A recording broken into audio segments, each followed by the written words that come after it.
ang tamang panahon upang tayo ay bumangon. Ang oras sa 14 na minuto makalipas ang alas 6. Oras sa sa inyo ng Stevia. Good news para sa mga diabetic at tulong makaiwas maging diabetic. Bawasan ng sugar, gumamit ng sweetened pit stevia, natural sweetener, 0 calories, 0 cholesterol. Health is the best wealth. Available sa Mercury Drugs at leading supermarket, Lazada at Shopee. Yes. Kabendor Elaine, ito na ang sinusubaybayan ng ating mga kabendor kung sino ang mapipiling Lucky Bee o Lucky Vendor of the Day ni Tito Malu. Ako, tama ka dyan, Kabendor Lawrence. Excited na rin akong malaman kung sino ang mapipiling Lucky Bee o Lucky Vendor of the Day na maswerteng tatanggap ng cash prize, and of course meron pa yung t-shirt at ang ating mahiwagang apron. Yes. Kaya ito na alamin natin kay Tita Malu kung sino ang ating maswerteng Lucky Bee o Lucky Vendor of the Day. Nagbabalik si Tita Malu via phone pods. Tita Malu, sino po ba napili nating Lucky Vendor of the Day? Vendor Lawrence, ito na nga, inaabangan na maraming, no? Ang napili nating Lucky Bee or Lucky Vendor of the Day ay si Kabendor Evelyn Villanueva na mula pa sa Nueva Ecija. 51 years old na si Evelyn, may apat na anak at isa siyang ice cream vendor sa kanilang lugar. At naman si Evelyn, marami silang sinubukang negosyo na eh. Pero hindi ito naging successful hanggang nababankrupt daw sila dati. Dahil doon, nahirapan talaga sila pero muli silang bumabangon.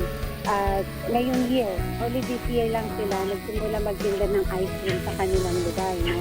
And so, surprisingly, mas na-enjoy naman daw nila ang pagtitinda ng ice cream. Dahil dyan, sa Vendor Evelyn, ikaw ay tatanggap ng 3,000 pesos na maaari mong pandagdag sa iyong puhunan. And syempre, may kasama itong t-shirt at isang mahiwagang apron. Congratulations sa Vendor Evelyn. Congratulations po. Ngayon makakausap natin si Evelyn Villanueva all the way from Nueva Ecija. Magandang gabi, Evelyn.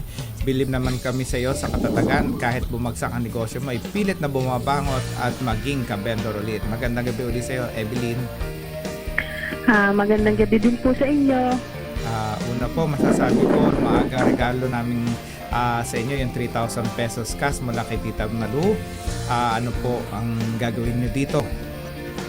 Ay, una-una po, nagpapasalamat po ako kasi dagdag po yan puhunan para sa akin dahil hindi po maliit yung 3,000 sa mga katulad naming maliliit na negosyo sa ngayon. Yun po sobrang thank you po ako talaga kay God dahil isa po ako sa napili nyo. Ayun. Kwento mo sa amin, paano ginagawa yung mga tinitinda mo ng ice cream? Ito ba yung tinatawag na dirty ice cream o hindi? Yung machine na talaga?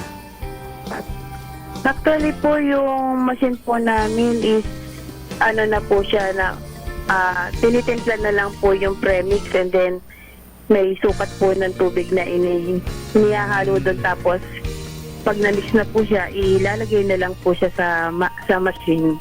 And then yung machine na po yung ahalo po noon and then i-dispense na lang po namin. Bukod po sa ice cream, ano pa ang inyong tinitinda? Meron pa rin po kaming dinagdagan ko po siya ng siomay. Yung may siomay rice din po. Ayun. So, kumusta naman po ang kitaan sa pagbebenta ng ice cream? Sa totoo lang po, maganda po yung kitaan sa ice cream. Sa experience ko po dito. Kasi po, kahit sinasabi nating barya, pero mas mas nasatisfied po ako sa sitwasyon ko ngayon kaysa nung unang nagnegosyo ko ng daan-daan libo, pero hindi po ako masaya dahil sobrang stress po.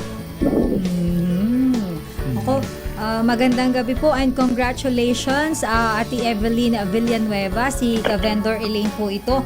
Ang galing naman po, nakakatuwa at pinatunayan nyo po kung paano maging matatag at hindi basta-basta sumuko ang mga ka-vendor natin na Pilipino katulad nyo po.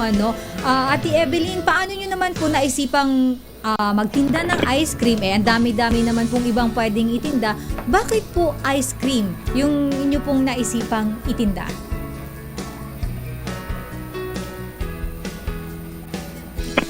Ayan, Ate Evelyn? Yes po, nawawala po kasi kayo dito sa ano po. Yes po, ma'am. Paano nyo naman po naisipang magtinda ng ice cream? Aside po sa ice cream, marami naman na pwedeng itinda. So, bakit po ice cream yung inyong napili?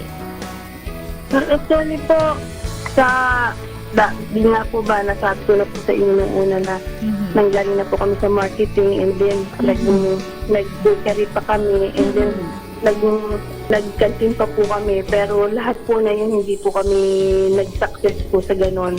Ito pong ice cream, naisip po ng anak ko na yun yung dahil unang-una, mas patok po yun sa mga bata.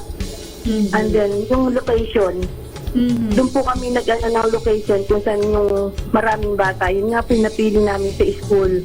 Nagkataon naman po na meron pong katrabaho yung pamangkin ko na tapat ng school, kaya nagkaroon po kami ng mapagkukonektan ng kuryente. Kaya yun po, doon po kami nag-start na magsubok ng ice creaman. Magandang marketing strategy po sa bagay kapag eskwelahan yung mga bata mahihilig sa matatamis, mahihilig sa ice cream. Kaya namang talagang hindi ka mazizero Ate Evelyn. Nabanggit niyo po kanina, daan-daan libo yung puhunan ninyo nung mga una po ninyong negosyo, pero nalugi din naman po at hindi po kumita. So, mas maganda po para sa inyo na ito pong negosyo nyo ngayon, mas maliit ang puhunan, pero mas maganda po ang inyong kinikita. Ate Evelyn. Hello po? Opo. Ate, kasi di ba po nung una, sabi mo, daan-daang libo ang inyong pinupuhunan. Pero di hamak po na mukhang mas maganda po ang kitaan ninyo ngayon dito sa negosyo ninyo na mas maliit. Nawawala siya. Mukhang nawawala si Ate Evelyn, Nawawala si Hello po? Yan. Ayan, narinig niyo na po ako, Ate Evelyn. Nawawala po kasi signal natin Ayun, nako, mahirap talaga. Ano po ba network ninyo? Sabay ganun. Ayun po. Okay na po. Okay na po. Better na po. Naririnig niyo na po kami. Nawawala talaga siya. Oo. Hello po? Ayan. Okay na. Ayan po, okay po. Loud and clear na po ba kami ngayon dyan, Ate Evelyn? Okay na. Ano po? Okay na po ba ang signal natin? Naririnig niyo na ako. Ayan po. Lumilinaw na po. Ayun, malinaw na. So mukhang mas maganda po ang kitaan ninyo ngayon dito sa mas maliit ang puhunan, pero mas maganda ang kitaan kumpara doon sa dati ninyong negosyo na ang laki ng puhunan. Yes po. Noon po, 1,000 po yung naging namin nagasta na ibenta po namin yung bahay namin sa Manila para idagdag lang para masurvive po ulit, pero hindi na po kinaya. Pero ito pong negosyo namin ngayon, talagang masasabi ko pong kahit barya lang, pero talaga naman pong ito po, masasabi kong nasasatisfied po ako sa ginagawa ko at masaya po ako. Nakakatuwa naman kasi tsaka gusto nyo po yung ginagawa ninyo. Sino po ang inyong katulong sa pagtitinda? Yung pong anak ko po. Ang mister nyo po, Ate Evelyn? Actually, yung mister ko po na-stroke po siya dahil din sa negosyo po niyan Dahil sa kagustuhan niya pong maano namin yung dati naming negosyo nun. Na po kami canteen, napuyat po, pagod, ayun, nag-stop po. Pero nakaka-recover naman na po ang mister ninyo. Actually po, hindi naman po siya pasanin. Kahit po yung kaliwang part po ng katawan niya hinihilahod niya po. Pinipilit pa rin po niya na maging pakinabang. Ate Evelyn, maraming salamat po sa pagbabahagi po ninyo ng inyo pong istorya para po mapagkuhanan ng inspirasyon at motivation dun po sa ating mga viewers and listeners na kahit gaano man po kahirap ang buhay, talaga namang tuloy lang sa laban kahit mahirap po talaga. Ilang beses mga madapa ay bumabangon pa rin. Maraming salamat po at sana po mas lumaki pa po ang inyong negosyo. Yes. Maraming salamat po Ate Evelyn. Congratulations ulit sa iyo. Nakaka-inspire naman ang iyong istorya. Ang kwento ni Evelyn lamang ang kwentong dapat gayahin at paghugutan ng inspirasyon ng ating mga kababayan dyan. Kaya kahit anong hirap ng buhay, kahit anong pagsubok na kanyang bumabangon para tumitindig muli. Pakintay lamang po ang tawag naming staff para kunin ang inyong GCash number para may padala po namin ang inyong papremyo. Kaya sa ating mga ka-vendor na gusto maging Lucky Bee o Lucky Vendor of the Day, mag-email na lang po kayo sa aming kabendor25@gmail.com o di kaya sa aming fanpage na ka-vendor o di kaya sa aming hotline na 0918-985-6153. Yan, may babatiin ka ba, Miss Elaine? Ako gusto ko lang batiin ng Diyos Marhay na Banggi ang mga taga Bicol region and of course yung mga nakatutok sa ating YouTube channel sa DZRH News Television at sa ating Facebook page na DZRH News.